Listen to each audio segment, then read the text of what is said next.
공인회계사회가 추천하는 각 분야 전문 공인회계사들이 전해드립니다. 세금을 줄여주는 솔루션 코너 절세미남 절세미녀. 오늘 또 상속증여 전문가인 박병권 회계사님 나오셨습니다. 어서 오십시오. 반갑습니다. 네, 오늘 또 상속증여 오늘 마지막이네요. 3주 동안 하셨는데. 네, 마지막입니다. 자, 오늘 하실 얘기 미리 웹툰을 통해서 한번 보고 진행을 하겠습니다. 진상아, 아버지 재산 관련해서 작성한 유언장 기억하지? 아버지랑 우리 다 같이 변호사 사무실에서 작성한 서류 말이지? 아버지가 상가금으로 나한테 주시고 예금이랑 주식은 너한테 주시기로 했잖아. 그렇게 나누기로 했었나? 그나저나 엄마가 사양했지만 우리 둘만 받으니까 좀 그렇지 않아? 그렇긴 하지만 어머니가 사양하셨으니까 반반으로 나누는 게 편했지. 오빠, 생각해보니까 오빠 지금 사는 아파트도 결혼할 때 아버지가 사주신 거잖아. 그게 지금 얼만데? 진상아, 그렇게 따지면 너도 미국 유학 갈 때 유학비용 아버지가 다 대주셨는데 그렇게 말하니까 좀 서운하다. 안 그래도 남편이랑 상의해봤는데 법대로 하면 오빠랑 나랑 동등한 지분이라고 하던데? 다시 나눠야 하는 거 아니야?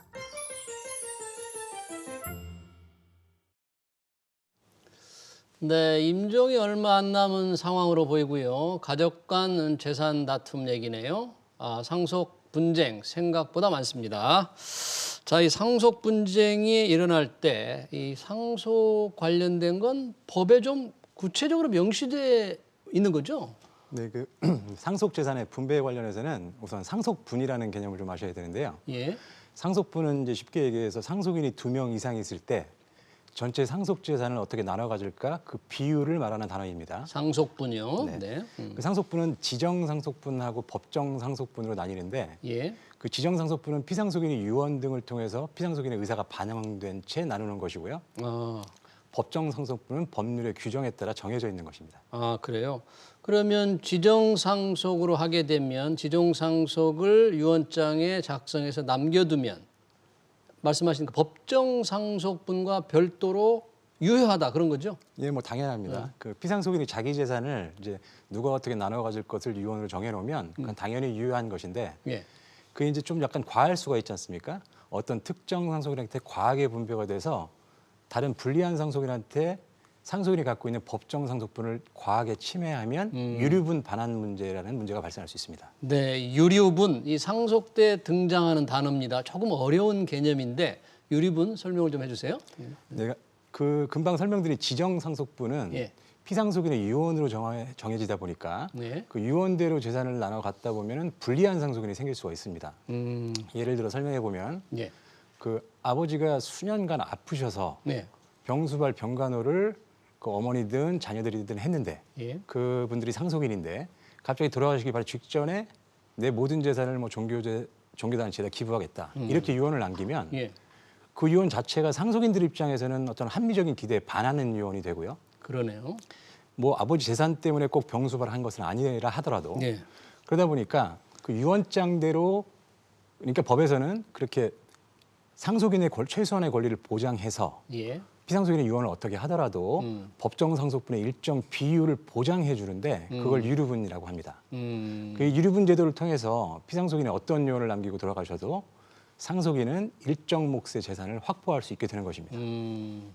그러니까 지정을 하더라도 그게 과하지 않게 유류분이 있는데 그러면 그게 법적으로 정해져 있다는 얘기잖아요. 네네. 어떻게 정해져 있어요? 법정 상속분이라는 건? 네, 그 법정 상속분은 이제 표에 보시는 바와 같이 예. 그 배우자와 직계 존비속이 있는 경우에 예. 그 배우자한테 50%를 가산해 줍니다. 50%요. 네, 그리고 자녀의 경우에는 아들과 딸이 있는 경우에 아들, 딸의 구별이 없고요.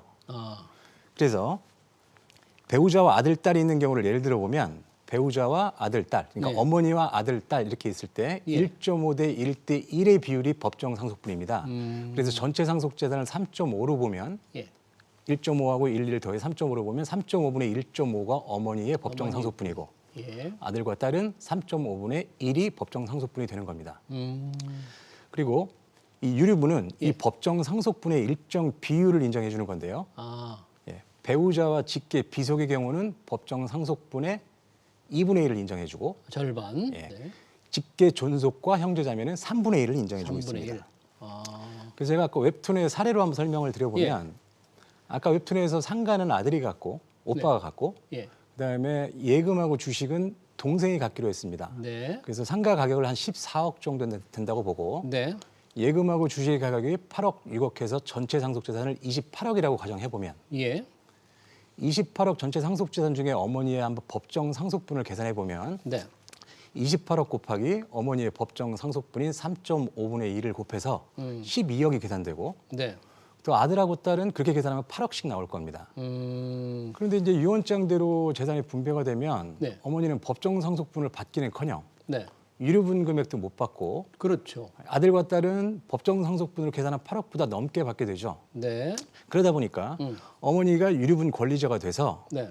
내가 유류분 부족액 6억 원을 다른 상속인이나 아들, 딸들에게 반환해달라고 청구할 수 있는 겁니다. 아, 그래요? 네. 그러니까 비록 생전에 어머니가 사양을 했지만 네. 본인이 나중에 이제 이렇게 마음이 바뀌면 유류분 반환을 청구할 수 있다 그런 얘기네요. 네, 네, 맞습니다. 네, 그런 법적인 걸 권한을 받을 수가 있다. 네.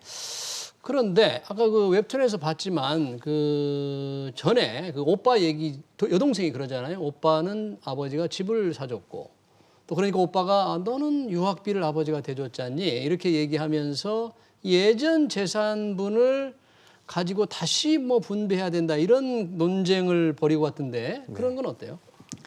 그러니까 그 동생이 예전 이야기를 꺼내는 이유가 그런 주장하는 이유가 따로 있습니다. 네. 좀 설명드려보면 네.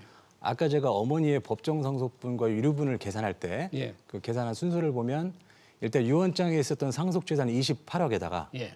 곱하기 어머니의 법정 상속분 3.5분의 1을 곱하고 또 어머니의 유류분 비율 2분의 1을 곱해서 예. 어머니의 유류분 금액이 6억이 나왔었거든요. 그럼 자 28억 곱하기 3.5분의 1 곱하기 2분의 1 이렇게 한 겁니다. 예. 근데 그 28억이라는 것이 결국은 유언장에 있었던 상속 개시일 현재 남겨진 재산인 상가하고 예금 주식입니다. 상속 재산이 28억인데. 네. 네.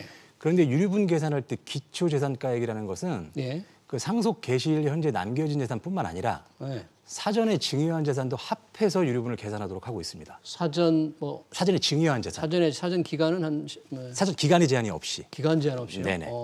그러다 보니까 과거에 증여한 재산을 합해서 유류분을 새로 계산해 보면 상속인들 중에 누가 또 불리한 사람, 유리한 사람이 생기는 겁니다. 달라지겠네요. 네. 네. 그러다 보니까 예전에 사준 아파트를 들먹이고 유학 비용이 나오고 남매간에 이런 다툼이 오가는 것이고요. 예. 예를 들어서 오빠한테 사줬던 아파트 가격이 예. 지금 현재 수십억이다. 그러면 남겨진 재산은 28억이었지만 그거 합쳐서 계산하면 더 수십억이 나올 거 아닙니까? 그러면 동생도 유류분 부족액이 발생할 수 있는 겁니다. 아, 그래요? 그런 갈등도 있지만 말씀하신 대로 이제 합의간에서 분쟁으로 가게 되면 기존 사전 증여분을 가지고 다시 재분배하게 될 때 상속세도 조금 크게 달라질 가능성이 있겠네요. 네네 맞습니다. 네. 그 상속세 신고나 조사 실무를 해보면은요, 이 상속인 간에 원만하게 상속세 그러니까 상속 재산의 분배 합의가 안 되면 네. 이제 분쟁으로 가겠죠. 이 분쟁으로 가는데 우리 상속인들이 꼭 체크하고 알아두셔야 될 점이 예. 이 상속인 간에는 서로 분쟁에 충실하게 서로 다투는 건 다툰다 치더라도 예. 이걸 상속세를 조사 결정하는 정부 입장에서는 상속세를 추가로 추징할 수 있는 기회가 생기는 겁니다. 아, 유언장대로 예. 그 아버지가 상속 개시일 현재 남긴 재산에 대해서는 다 동의해도 만약에 사전에 증여한 재산의 가치가 클수록 분쟁이 생길 가능성이 많아지고 예. 분쟁이 생기면 분쟁 당사자들이 내뱉는 말 한마디 한마디가 다 상속세 과세 표준을 늘리는 이야기들입니다. 그러니까 상속세가 추가로 더 나올 수 있다는 거잖아요. 네네. 그렇게 되는 게 이게 법적으로 전체 상속 가액 기초 재산이 늘어나 버린다 그런 얘기인가요? 네 맞습니다. 예. 그래서 이제 예. 그 상속인 간에만 합의가 안 돼서 이제 유류분 청구 소송이 시작되면 예. 그 소송의 당사자들은 상속인들입니다. 예. 그 오빠와 남매가 하는 겁니다. 그런데 그러면 소송의 당사자들은 본인이 청구하려고 하는 유류분 청구 금액을 늘리고자 하는 의도에서 예전에 이거 받았잖아 저거 받았잖아 이렇게 주장하게 됩니다. 그게 결국은 상속세 재산가액을 구성하는 예. 사전증여 재산이 될 수가 있는 거고요. 그러면 그런 주장을 법원에다 하게 되는데 예. 법원에다 하게 된 서류들을 나중에 국세청에서 입수가 되면 결국은 상속인이 네. 세금 덜 내고 싶어하는 상속인이 국세청에 사전증여재산에 대한 정보를 제공하는 결과가 됩니다. 그러네요. 네. 그러니까 서로 싸우다가 네. 세금만 더 내는 꼴이 된다. 맞습니다. 그러니까 사전 증여한 게 원래는 상속세 대상이 아닐 수 있는데 네. 이게 합산해서 세금을 매기게 되니까 네, 그러니까 원래는 상속세 대상이었어도 됐어도 국세청이 막 파악하려고 하는데 미처 못 파악한 그럴 것까지도 수 다 있겠네요. 이실직고하는 자진신고하는 꼴이 자진신고하는 꼴이 되니까. 됩니다. 그런 경우를 목격하게 됩니다. 그러다 상- 보니까 예전에 아파트 사준 거, 유학비용 대준 거 잘 몰랐었다가 예. 그것까지 증여재산에 합산되면 예. 상속 과표가 늘어나고 상속세 추징액이 늘어난다 이렇게 말씀드릴 수 있겠습니다. 예, 그러니까 상속 재산 놓고 싸우려는 형제 자매들 좀 주의를 해야 되겠네요.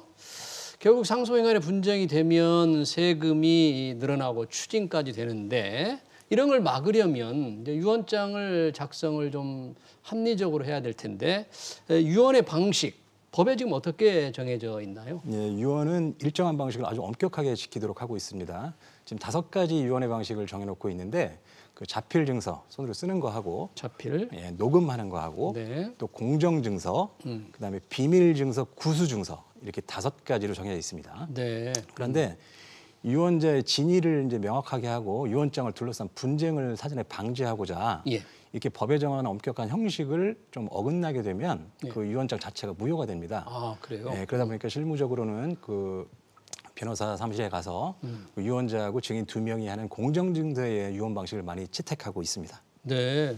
증인이 꼭 필요한가요? 예, 증인 가야 2명이 될 때? 필요합니다. 증인 둘이 필요하고 유언자와 함께 가서 네.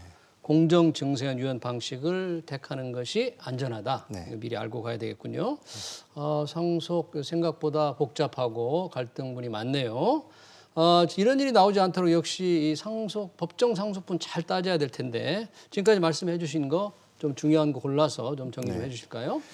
이제 오늘은 상속재산의 이제 분배에 관한 좀 얘기를 말씀을 드렸습니다. 그래서 상속재산의 분배에 관해서 상속인끼리 합의를 잘 해야 되는데 예. 이게 합의가 안 돼서 상속인끼리 다투는 결과가 아까 말씀드린 대로 역으로 국세청에 세금을 더 추징할 수 있는 기회를 제공한다는 사실을 예. 알았더라면 자진 신고하는 꼴이 돼버린다. 네, 그렇게 다투지 않았을 수도 있겠다는 상황을 많이 목격하거든요. 예. 그러다 보니까 그러면 그런 분쟁이 일어나지 않도록 해야 되겠고 그러면은 이게 사실 재산이 많고 적고 이런 거에 따라 달리는 게 아니라 미리 상속을 대비하고 준비하느냐 아니냐에 따라서 분쟁이 생기냐 마느냐가 결정됩니다. 예. 그리고 이제 상속재산의 분배에 대해서 어느 정도 합의가 그 이루어졌다면 아까 말씀드린 법적인 효력을 갖는 공정증서에 의한 유언장에다가 좀 내용을 정리해 주시는 게 향후 분쟁을 안 발생하게 하는 길이라고 보고요. 유언장 작성할 때 증인이 꼭 필요하다는 거. 네네. 네. 그리고 이런 원만한 합의에 이른다는 것 자체가 예.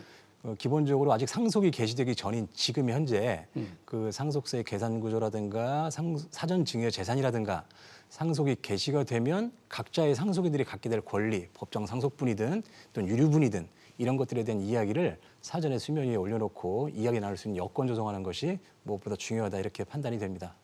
그 상속이 발생한 후에 생길 수 있는 갈등을 좀 줄이기 위해서 좀 사전에 네. 얘기를 할 필요가 있다. 이게 생각보다 쉽지는 않을 것 같아요. 네, 쉽지 않습니다. 굉장히 예. 어려운 건데 예. 제가 이제 실무하다 보면 그 상속인끼리 다투는 경우가 더 많이 보게 되고요.